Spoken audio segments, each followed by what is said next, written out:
Mamahimo ba nato i-introduce sa atong self po?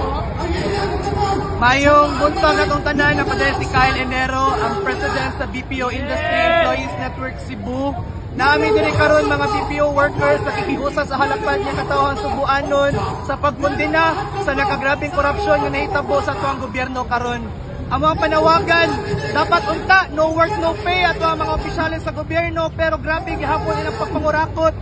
So, taliwala sa nilabay nga bagyo, taliwala sa nilabay nga linog, ang tupag sa mga opisyalis sa gobyerno, gikan sa pinakataas sa mga posisyon, nakita namo nga pagpapabaya ang ilahang gibuhat sa mua.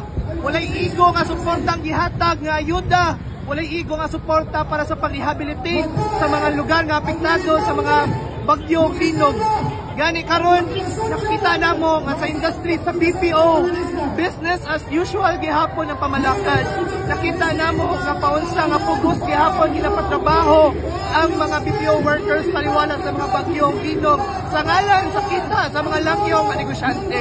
Mao ni ang eskema or realidad sa mga BPO workers na siguraduhon kita both sa BPO company o sa ilahang mga kliyente sa laing nasod. Imbes unta unahon ang ayuhan ng seguridad sa mga empleyado diri sa Pilipinas.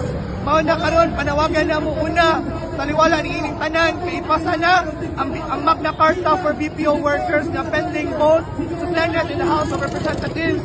Ikaduha, palagputon si President Marcos o Vice President Duterte sa ilahan tungod sa ilahan nakagrabing korupsyon nga nakita na mo karon.